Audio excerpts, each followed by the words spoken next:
Tout commence avec 5 000. Je dis, si je peux gagner 5 000, c'est que je peux gagner plus. Moi, là, je suis quelqu'un de résiliente et très, très curieuse. Donc, je me concentre et au fur et à mesure, ça monte, ça monte, ça monte. Je fais des projets. Il y a un truc qu'il faut dire, il y a ce problème que les parents ont souvent.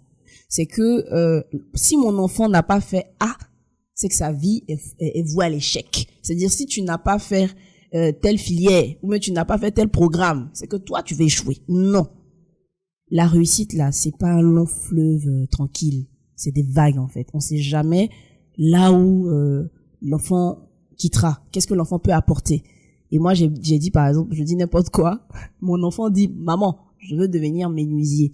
Moi, je vais pas venir me dire, mais pourquoi tu veux pas devenir entrepreneur comme moi? Pourquoi tu veux? La seule chose que je vais lui dire, si tu veux être menuisier, tu as intérêt à être le meilleur. Et moi, je vais m'assurer à ce que tu sois le meilleur. C'est ça. C'est-à-dire, dans la menuiserie, là, on doit dire mon enfant. C'est ça. Parce qu'il y a plusieurs catégories de menuiserie. Mais donc, pourquoi penser que parce qu'on dit menuiserie, comme tu as vu, il y a des menuisiers au quartier. C'est que pourquoi mon enfant va finir comme menuisier au quartier? Menuisier du quartier. Ah, voilà! L'enfant peut finir meilleur. Effectivement. Voilà. J'ai vu quelque part que tout avait commencé avec 5 000 francs CFA. Pas les 5 000 que maman avait donné, d'autres 5 000 francs CFA. Tu étais parti pour faire autre chose, et puis un petit billet de 5 000 a tout changé. Tu peux nous expliquer un peu? Voilà. Tout remonte au fait que pendant un certain moment, je jonglais entre la radio avec mes études de droit. À l'UCAO. UCAO, on sait que UCAO, c'est la rigueur.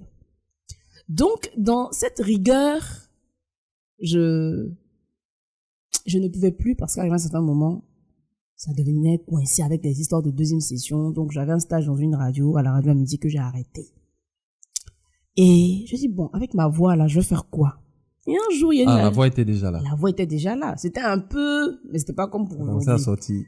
Voilà. Donc, il y a une agence de communication qui m'appelle et qui me dit, on a besoin de ta voix pour une voix off. Je dis, mais c'est quoi ça? C'est quoi ce truc? Bon, je vais partir. Non, tu vas juste lire le texte et puis voilà. Donc, je m'en vais, je lis le texte. 30 secondes, tranquille, avec mon grand frère Adira, que je salue au passage. Et puis quand je termine, le directeur de la start-up me tend 5 000. Je suis choquée, je dis, mais c'est quoi ça? Il dit non, c'est par rapport à la prestation. 5 000, on est en quelle année? On doit être en 2018. 2018. Donc avant les 2000. Oui. Non, 2000 là. Ça... C'était 2019. Oui, c'était avant ça. Et 5 000, c'est 2018. D'accord. Donc, je dis, il n'y a pas un truc louche qui se... Non. Si tu travailles plus que ça, tu es capable d'avoir plus que ça. Je dis, ok, d'accord. Donc, je commence un peu à m'intéresser à la chose. Voilà, je commence un peu à m'intéresser à la chose. Mais entre-temps, c'était pas encore bien stable. À cause ça a fait de 2000 à Mahu. Parce que c'était pas encore trop ça. Donc, je faisais des petits gombos, mais j'étais un peu coincée. Voilà. Donc, tout commence avec 5 000. Je dis, si je peux gagner 5 000, c'est que je peux gagner plus. Moi, là, je suis quelqu'un de résiliente et très, très curieuse. Donc, je me concentre et au fur et à mesure, ça monte, ça monte, ça monte. Je fais des projets. Je rencontre Mika Denis. C'est lui, en fait, avec lui, je sors des petits projets que je faisais pour des agences, pour des grandes marques maintenant, et je fonce, je continue jusqu'à aujourd'hui. Oui. Alors, ça monte, jusqu'à ce que tu arrives à être la voix la plus écoutée d'Afrique. En tout cas, l'une des voix. Ah, l'une des voix. C'est moi qui ai rajouté la voix, alors. Je veux pas être... Parce que quand j'ai entendu ça à la conférence, bon, déjà, moi, dans ma tête, c'était la voix. Non, l'une des voix. Ah, l'une des voix la plus écoutée. Ok. Et c'est d'autant plus pertinent que tu travailles aujourd'hui pour plus de 5 000, je l'espère, avec MTN, avec Orange, avec Bennett, Fleur de Soie, Cam Tchin, bravo, Sam Motor, NCA Bank, bravo, DGI, Dynamis, Uniwax, récemment Canal+, avec la chaîne A+, Ivoire. A+, Afrique. A+, Afrique, pardon. Et moi, je me dis, ok, qu'est-ce qui va nous pousser à te croire? Parce que on entend des voix par-ci, par-là, mais il faudrait que, et Et je comprends pourquoi peut-être tu n'as pas voulu manger avant. Ah! Pour garder, certainement tu as fait des petits trucs à la maison pour venir pour, voilà, donc on rajoute un peu d'eau. Est-ce que tu pourrais choisir l'une des voies avec la certitude que les gens comprendront que effectivement c'était toi? D'accord. Ça peut être MTN, ça peut être Orange parce qu'ils sont toujours dans nos oreilles, mais je te laisse libre choix. D'accord. Je pars sur A+ Afrique, déjà. A+, la chaîne des séries africaines. Maintenant, on a Benet, Bureau national d'études techniques et de développement. Nous façonnons la Côte d'Ivoire et l'Afrique de demain. NCA... il y a beaucoup de textes aussi, hein. Alors, allons par exemple sur les MTN ou Orange, puisque je pense que Orange, voilà, c'est plus la ça va fibre. plus nous parler. Ah, d'accord. C'est plus la publicité de la fibre. Je fais pas la voix de Orange, non. Ah, Non, attention, nuance. Et quand on dit faire les voix, là, c'est-à-dire ça peut être des projets, ça peut être des spots. Par exemple, pour Orange, c'était des spots.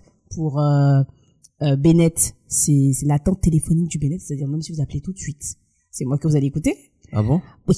Tu as le numéro en tête? Non, j'ai pas Ok, le numéro en donc on tête. va passer, on n'a pas le temps de chercher, sinon on aurait appelé pour Voilà. voir. Donc actuellement, quand on appelle le Benet, c'est ta voix. Oui, c'est ma voix qui fait le répondeur.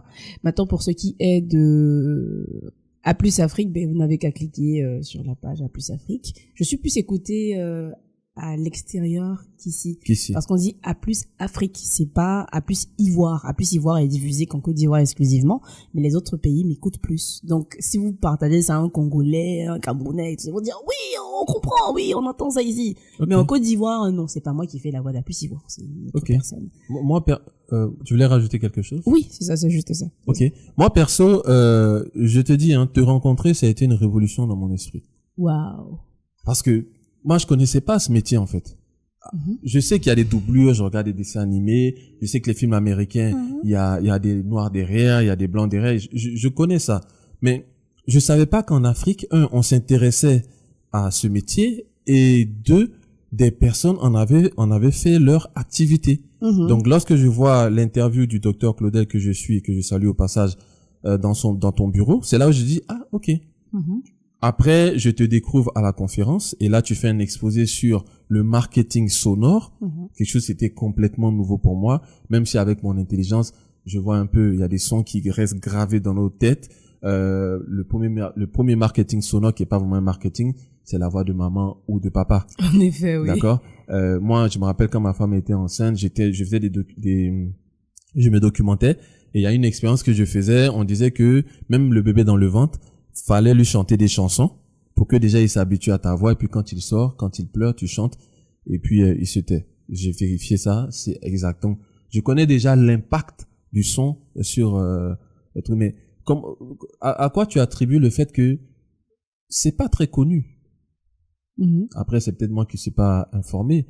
Pourquoi c'est pas assez connu le marketing sonore et que ce sont les grandes entreprises qui connaissent apparemment, mais les petites entreprises? Bon, le marketing sonore, pourquoi ce n'est pas connu? C'est tout simplement parce qu'aujourd'hui, une entreprise, hein, la première chose à laquelle elle pense, c'est digital, visuel, il faut un truc. Et puis généralement, le marketing sonore, c'est quelque chose de luxueux. Il faut vraiment être très, très, très perspicace pour pouvoir découvrir ça. C'est-à-dire, c'est les grandes entreprises qui savent en fait la puissance de ça. C'est pas quelque chose qui est très très connu de tous. Pourquoi? Parce que c'est quelque chose d'un peu réservé, c'est du son. Et le marketing sonore n'est pas connu aussi parce que les professionnels du marketing sonore ne se rendent pas très accessibles. Et souvent quand tu parles de ça, on a l'impression que tu racontes n'importe quoi. En fait, à qui tu vas parler je prends un exemple en particulier, tu lui dis que bon, par le biais de ta voix, tu peux changer tes activités. C'est un peu compliqué de pouvoir expliquer. Et c'est un travail que nous aussi, en tant que professionnels de ce secteur, on doit le faire. Parce qu'on ne doit pas rester dans notre bulle se disant que bon, c'est ceux qui connaissent qui peuvent en fait en aborder. Donc ce n'est pas connu parce que ça émane de l'audiovisuel. L'audiovisuel, tout ce qui a trait à l'audiovisuel, vraiment, c'est un cercle très fermé. C'est très restreint. C'est pas tout le monde qui a accès à ça. Et puis, c'est une spécialité qui, je pourrais ainsi dire, est un peu mis de côté. Ok. Je n'ai rien contre les vidéastes, mais Le vidéaste, quand il fait son truc, il donne ses tarifications et tout. Souvent, la voix, c'est à la fin, hein, qu'on pense à nous. Ah ouais, C'est après, non, bon, là, il faut qu'on place une voix et puis on met des tarifs comme ça et puis après, on nous appelle.